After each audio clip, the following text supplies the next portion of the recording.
Well, it's that time of the year where everyone is very busy, and it's the season, and for Christmas and holidays and good cheer, and of course that is precisely what the people in Congress are probably counting on when nobody is really paying much attention to anything.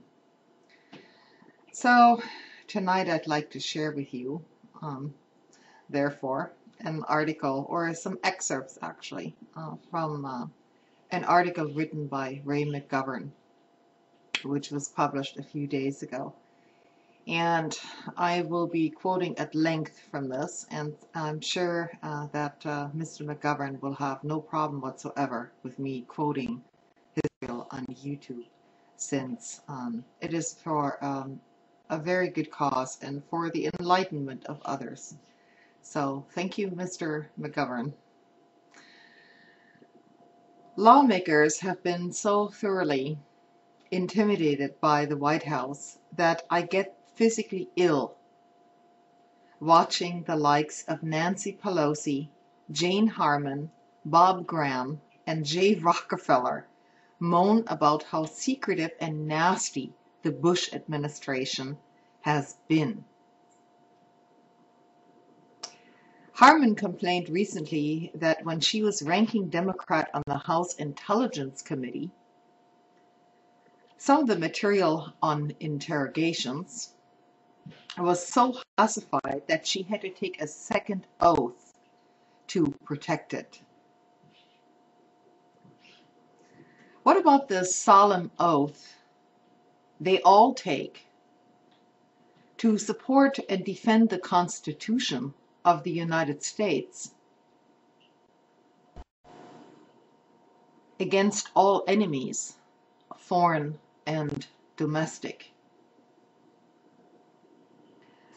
Should not that oath transcend and govern others that an administration might require for access to secret materials? Senator Dick Durbin of the Senate Intelligence Committee has complained that he was aware that classified information did not justify the conclusion in 2002 that Iraq had unconventional weapons, but he could not say anything because it was classified, Durbin explained. We're duty-bound once we enter that room to respect classified information. Everything you hear is supposed to stay in that room. I certainly had enough to know that the statements that were made about mushroom clouds and so on, that were not the conclusion. Those were not the conclusions of someone in the administration who was really being honest about the full debate. But you really know, walking into that room, what the rules of the game will be. Well, we're now seeing the results of those rules of the game.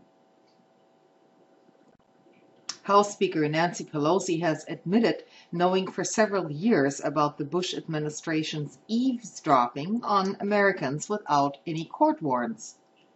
She was briefed on it when she was a ranking Democrat on the House Intelligence Committee when Bush and Cheney took office. One key unanswered question is this: was she told that within days of their taking office? In other words, 7 months before 9/11? Well, I guess that question won't be answered. In a Washington Post op-ed of January 15, 2006, Pelosi proudly advertised her uniquely long tenure on the Intelligence Committee and acknowledged that she was one of the privileged handful of lawmakers who were briefed. This is how I came to be informed of President Bush's authorization for the NSA to conduct certain types of surveillance. She then proceeded to demonstrate the bowing and scraping characteristic of her subservient attitude towards the executive branch.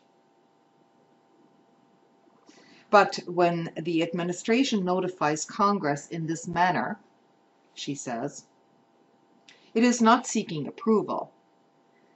There is a clear expectation that the information will be shared by no one, including other members of the intelligence committees.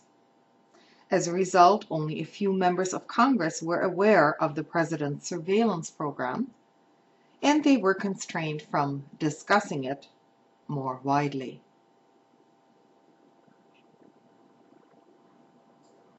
There are more to say about this kind of thinking. It's going to be probably a two-part video since I'm running short of time here. I don't have a clock here, but okay, on to part two in a few minutes. Thanks.